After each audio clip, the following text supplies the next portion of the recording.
So where do you identify yourself? Where do you see yourself? The same as. The word identify is the same root as to make the same. And where do you identify yourself? Where do you see yourself? Do you see yourself in the periphery? In the outer stuff, all the drama? There's a lot of drama kings and queens in this room, including each one of us. There are people in our lives that are drama kings and queens, and they just thrive on turmoil and things whipping around. I had a friend of mine who was in a family that everybody was in everybody else's business. And when I asked him how was it going, he says, well, it's whipping around, but I've decided I'm going to let it whip. I'm going to let it whip. Together? I'm going to let it whip. That means he wasn't going to get involved in it. He was going to move within his being and get quiet. He was going to move his identity to here, to the center of the cyclone. As I shared during the meditation, when there's a deep sea storm, if you go deep enough in the water, it's absolutely tranquil and calm. When there's a cyclone or a hurricane, if you go to the center, it's tranquil, it's still, it's calm. And within your being, there is a point of tranquility and stillness and calmness that you can tap into that will meet the needs of every turmoil circumstance. And you say, but I want to get out there and fix it. No, move into the center. Move into the center. But you have to identify yourself with the center. And that's why we did the meditation that we did. Every Tuesday at 6 o'clock, the people that show up for the silent meditation service get a whole lot of nothing. And that nothing is the source of something. And if we're looking in the outer world to give to us those things that we're looking for, that satisfaction, it's never going to be there. There's always going to be that little missing piece.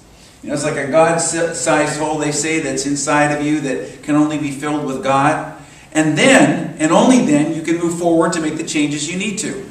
Recently, a few weeks ago, I dealt with some really tough circumstances, and I was trying to fix it. I was trying to get the change, and finally I realized that my job was not to fix it. It was to know the truth within my being, and then I would know what to do. And I saw on the internet a Polish proverb that I used as my mantra through the whole situation, which is, not my circus, not my monkeys. Together? Not my circus, not my monkeys. And, I was guided to step out of that situation.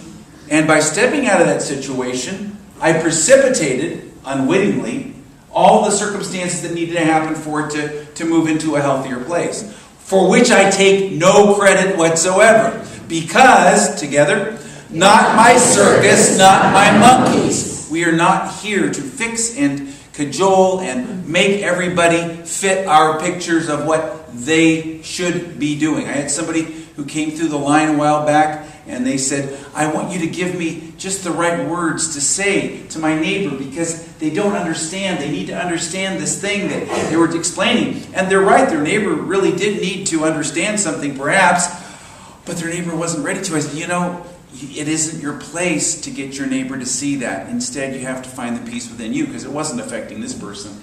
And they weren't too happy about that. They weren't too happy about that. Because the truth is that we are not here to fix every outcome. Think about Jesus. He was in the middle of the most difficult circumstances you can imagine. The theocracy in Jerusalem was utterly corrupt. That's why he overturned the money changers' tables of the temple. That's why he was, constantly. That's why he was crucified. One of the reasons. Another thing is that there was the Roman Empire that was enslaving people and was treating people terribly. And then he had his own disciples to deal with. He had Peter, who said, I will follow you to the ends of the earth. And Jesus said, before tonight's over, you're going to deny me 3 times. Peter said, I'll never do that. And did. And then when Jesus came back, he said, do you love me? Yeah, I love you. Don't you know I love you? Feed my sheep. Do you really love me? Yeah, I love you. Feed my lambs. Do you love me more than these guys do? Yes. You know everything. Of course I love you. Feed my sheep. 3 denials. 3 forgivenesses. Realize that every mistake that you make in your life will be completed in the fullness of time. Everything that is incomplete in the outer world will be complete in the fullness of time, but the fullness of time is in the hands of God and is according to God's timing, not our own personal human timing. So what do? You go within. But won't my life get boring? It'll get dull that way. Why, what will I do in a church where there's no drama? Where there's no ongoing conflict about the sign outside or the lights in the parking lot or the thing that's going on, and we're not in the middle of a turmoil. You know, I was once in a church where people went to a seminar that told them you have to constantly whip people up into a frenzy for fundraising constantly about a new project, even if you don't need one, because it's the only way you're going to grow your church. What do you do instead of that? Focus on your purpose. And in your life, ask yourself, what is my purpose? For our church, the purpose is to be a center of spiritual growth. We are here to nurture the souls in evolution. That's all we're here to do. So when somebody comes through and says, I want to sell products through the church, that doesn't contribute to the whole. When somebody says, I want to build a prayer tower, unless we need one, that doesn't contribute to the whole. What contributes to the whole? Spiritual growth.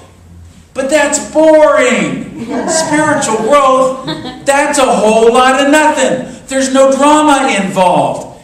And when you want to whip around in that, it'll just whip you right out of the door. Because it's about spiritual growth. And in your life, you'll find that as you focus down on your life's purpose, get clear on what you're really here for, and eliminate the drama from your life, drama kings and queens will get bored and they'll move on. Because you're not interested in doing the conflict with them. You'll move to that center. Remember when you were a child, I may have shared this before, but remember in the days before risk managers in city government, when they would have in the playground a merry-go-round or a turntable that had bars on it and would go round faster and faster and faster, and people would push it, go faster and faster and faster until somebody would fall off of it and then sue the city? Well, you notice that if you're around the edges of it, it is a wild ride. It's crazy. It's turmoil. It's drama. And it's exciting for a little kid. But then, if you move to the center, it's calm. It's safe. It's peaceful. So if you're dealing with drama in your life, what should you do? Rather than running around trying to fix it all, go into the center. Go into the peaceful place. Come on Tuesday night at 6 and get a whole lot of nothing. Do the thing that is nurturing to your soul, because only by going within your soul, deep within your soul, underneath the surface, will you get your answers. Remember the story of the spiritual thermometer, and on Tuesday night I'm going to be working with the spiritual thermometer, working with the 7 steps, working with these spiritual power tools. So if you want to move something, you can come. But remember the spiritual thermometer, underneath a 5 on that spiritual thermometer, which is a mercury thermometer with that red line that comes up. If you're under a 5, if you're in the lower ebbs of your being, if you're in that lower part of yourself, even if you make the right decision, you're going to come up with the wrong outcome. And if you're above a 5, if you're in your higher self, if you make the wrong decision, it'll be turned to right. Remember, last night, Lynn and Jason were watching Harry Potter 6. You know, he's finally reached the age where he can watch Harry Potter 6. He's 13 now. So he's reached that PG-13 era. And so what's in Harry Potter 6? The good luck serum. And remember, Harry Potter wins that award, drinks the good luck serum, and suddenly does all the wrong things, and it all turns out perfectly.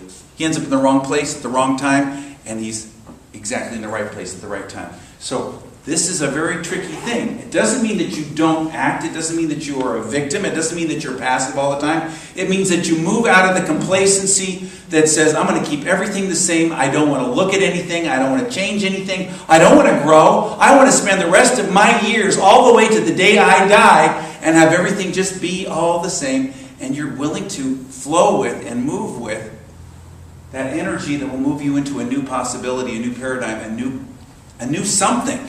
And you'll know what to do. You'll know where to go. You'll put yourself in that consciousness. You will, as Eckhart Tolle said, know yourself as the being underneath the thinker, the stillness underneath the mental noise, the love and joy underneath the pain, and that is freedom. salvation, and enlightenment. And it's all there in you. That center for that freedom, salvation, and enlightenment is within you. And you can get in touch with it. You can get in touch with it. And that means, what about all this outer stuff? It means you are not in that. I am not in that. Together? I am not in that. I found a wonderful quote from a dialogue between Maya Angelou and Oprah Winfrey. Maya Angelou is a unity person. Her favorite book's Lessons in Truth, Unity's textbook. She studied unity ever since she was in her 20s. And Oprah was talking to her about a lesson she learned. The best lesson I ever learned, when people ask me what's the most important lesson in your life, is you are not in it. Maya Angelou said, I remember telling you that very thing a number of times, but no lessons learned immediately.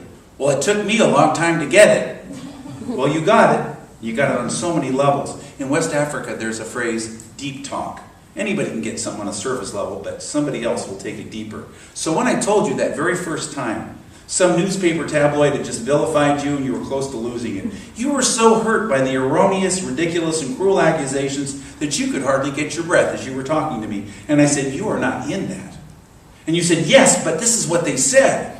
And I said, but you are not in that.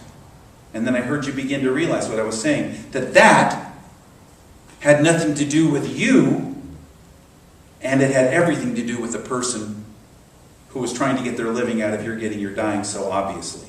You cannot give in to that because you are not in it. This is true for everyone, Oprah said.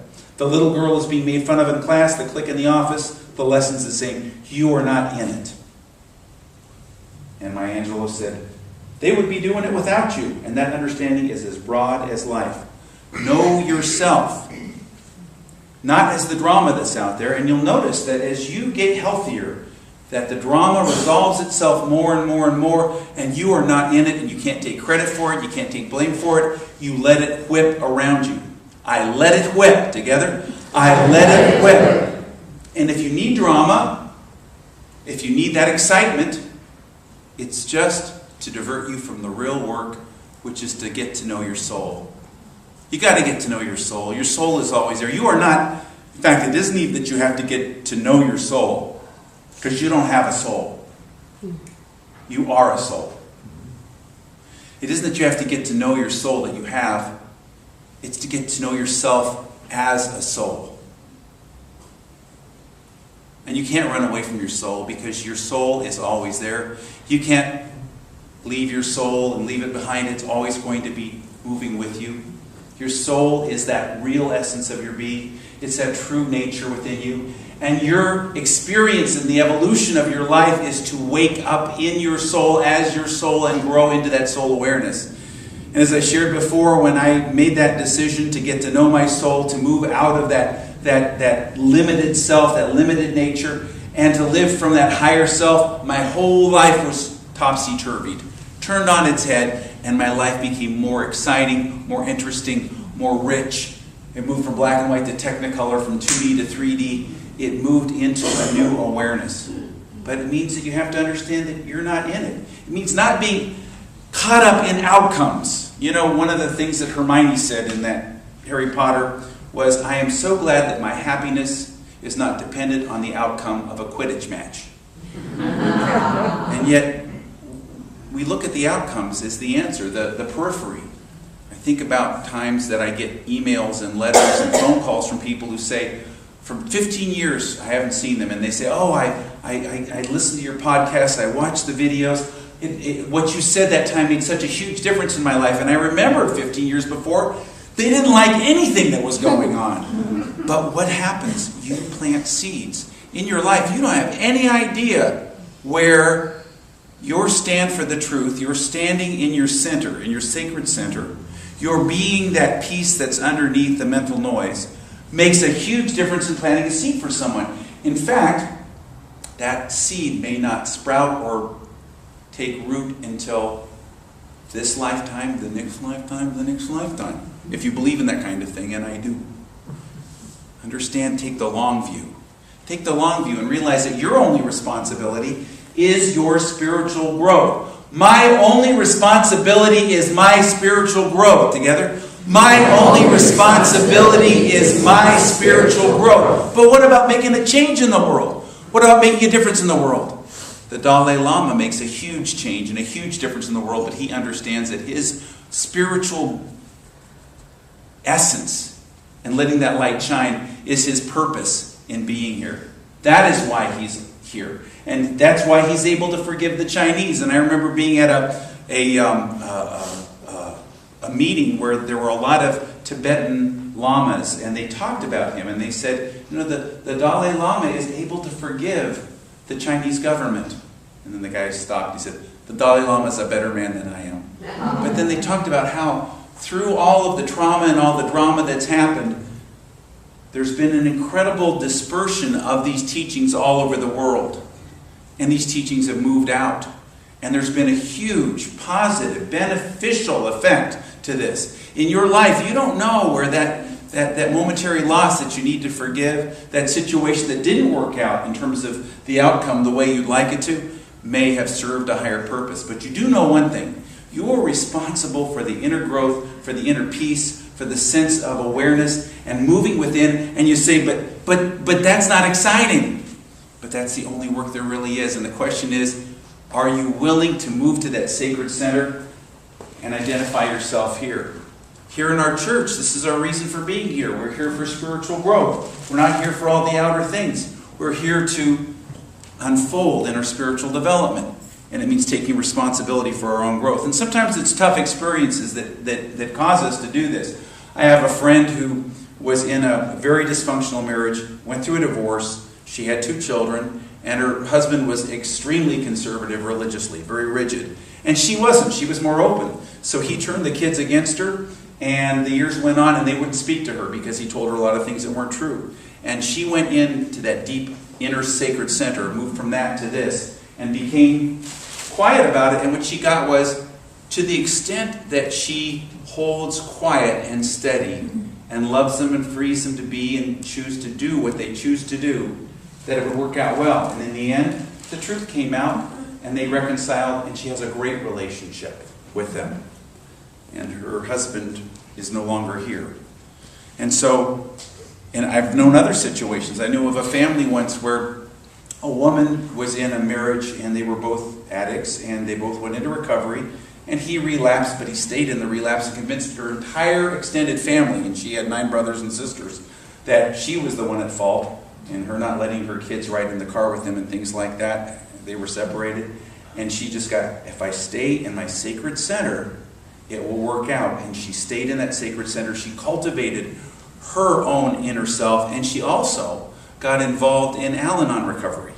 And as a result, she moved out of that victimization and into a consciousness of wholeness. And so in your life, what can you do to cultivate that wholeness? Where can you take a few affirmations and work with them? Where can you move with this understanding of this inner self? One time I was going through a really tough experience, probably the toughest meeting I've ever been involved with in my entire life. And as I was going to go into this meeting, my guidance, I saw myself with a legal pad. And I was wondering, what's this about? And then what came to me was, take 2 or 3 affirmations and spend your entire time in the entire meeting not paying any attention to what's going on with anybody else, and just write down your affirmations, page after page after page. And that's what I did. And I know everybody in that room thought that I was writing down detailed, copious notes about what everybody was saying. I hardly had any idea what anybody was saying, as if it would have any difference whatsoever, because it just needed to blow over. And so I just wrote those things, and I was able to stay in my sacred center, and it all worked out well. But it means looking within your being and getting in touch with that. Sometimes it means finding out what the other soul needs. If there's somebody else in your life that's going through a tough time and is expressing themselves in a non-holistic way, if you know what I mean, and I think you do. I had a guy once that was just so difficult, and I asked in meditation, why do I have such a big ego to deal with in my life? And it's because of your big ego. He's giving you a chance to get rid of yours. And so he was rubbing up against my issues, and I got to look at my issues, and I got to release those. And I even ask it, you know, and then we do this sometimes on Sundays and during classes. You lift up into your higher self, you talk to their higher self, and you ask, what do you need? And when I did that with him, his higher self said, I don't need anything from you. He's not listening to me either. And I just let him go. And I was able to move out of that situation, and it worked out harmoniously. Not peripherally the way I wanted it to be, but it worked out for the highest good. So where in your life can you detach from the outcome? Where can you disengage and detach and disentangle and move from that limited consciousness into that wholeness consciousness that is at the very center of your being? You know, when I was going through that very tough time and I was writing that, writing on my legal pad, in the middle of all of that, I was invited to a small group of ministers, about 25 ministers, who were invited to a meeting with Robert Schuller. And he was trying out ideas from a book of his on local ministers. And there he was telling us all about all the things in his book and asking us what we thought and everything. And then at the end of it, he said, I'm here to take questions. I know all of you are ministers, and I know how hard it is to be a minister. Ask me questions. And the guy asked him, well, what do you do when such and such is happening and this is happening? And he said, what I do is I outlast them. I see myself as the old moon up in the sky. Dogs bark at it, dogs howl at it, but the old moon just keeps on shining. And then he told a story about how the Los Angeles Times had actually assigned a reporter to do a 10-week series exposing anything they could find, investigative series, on him and his church. And the first couple of weeks were a little rough because people had bad things to say because, you know, people were disgruntled. That's always going to happen. But the more this, he says, I just opened my doors. I invited the guy in. I was as helpful as I could be. I didn't defend anything. And he said by the end of it, he was in trouble with his editors because he couldn't find anything negative. He was writing positive things. And the whole thing turned out to be to our advantage. Where in your life can you detach, disengage, disentangle, and say, I am not in that together? I am not in that. It takes a willingness to realize that you're not here to do all those things in the outer and to get everybody else lined up the way you want. It's to go within and know that you are here to grow spiritually. So what is your purpose? Get in touch with your purpose. Remember John Wooden, the coach at UCLA, the winningest coach in basketball history?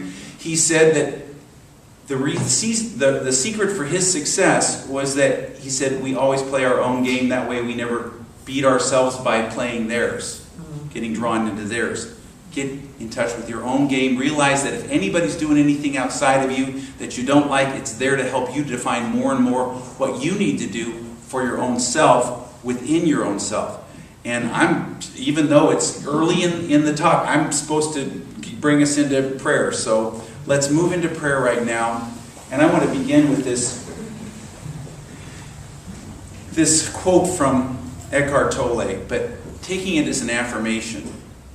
I know myself as the being underneath the thinker, the stillness underneath the mental noise, the love and joy underneath the pain. This is my freedom, my salvation, and my enlightenment. I want to contribute to the wholeness without contributing to the drama. I want to loose and let go all people, places, and things. I want to move into that deeper aspect of my beingness that is calm and peaceful and already knows. I let go, and I once again imagine that stillness, that calmness, that sacred water that has no ripple upon its surface and yet perfectly reflects that which is above, beyond. And I just rest for a minute noticing the perfect reflection like a mirror of that higher reality. Identifying my mind, my heart with the stillness. I recognize that to the very depths of my being, to the very depths of my being, I am crystal clear and pure.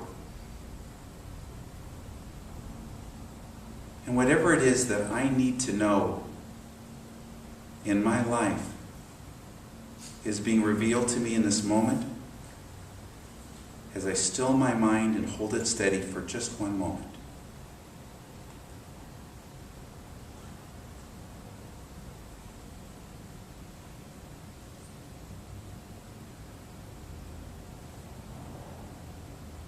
The answer has already come. I have already received that which I've been seeking because it has been seeking me. And I don't have to be consciously aware of it because I will bring it forth into my world as the days go forth. Thank you, dear God. Thank you, loving Spirit. And so it is. And now move into this time by taking a deep breath and letting it out. And set aside all papers in your hands. You don't need them. Perhaps you might turn your hands face up and move into a receptive space. And take another deep breath and let it out. And take this as your healing thought. I know myself as the being underneath the thinker, the stillness underneath the mental noise, the love and joy underneath the pain. This is my freedom, my salvation, and my enlightenment.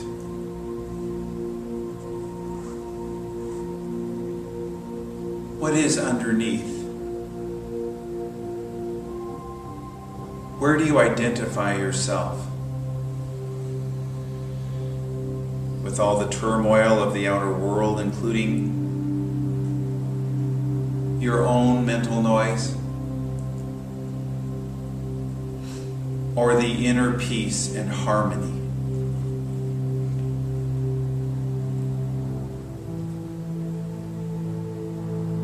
When there is a terrible turbulent storm on the high seas, if you go deep enough, all is still and calm. In a cyclone or a hurricane, if you go to the very center, all is still and calm. The question is, where do I identify myself? Move to the center. Still and calm your mind. And move underneath the surface.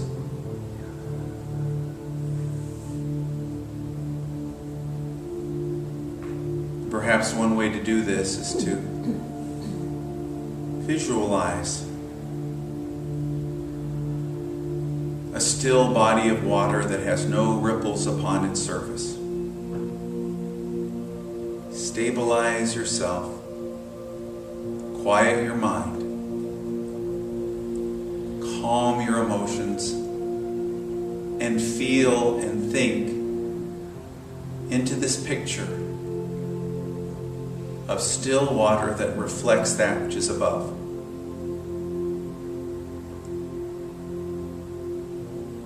Not a ripple upon the surface, and underneath, crystal clarity, purity to the very depths of your being. This is your mind, this is your heart, so still, so calm. This is your being, so pure, so clear. Hold this image. Be this peace.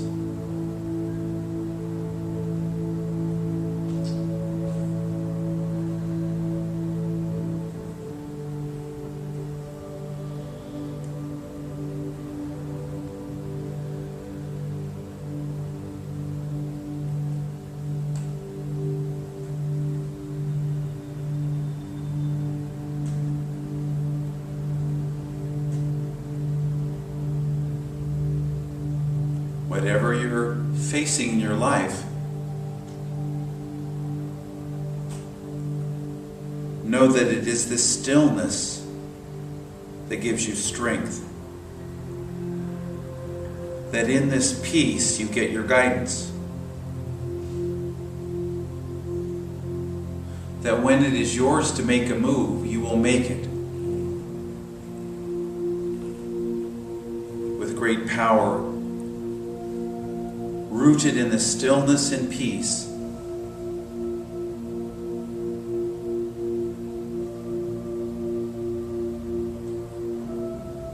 In quiet and confidence is my strength. Thank you, God. And so it is. And now is our time of our offering. And as we move into this week, let's put our energy into our offering, and consciously as we give, we place our energy and give from that sacred space within you. So I give from the sacred space within me, and I receive abundantly. Together, I give from the sacred space within me, and I receive abundantly. And silently. And again aloud together. I give from the sacred space within me, and I receive abundantly. And so it is. Amen.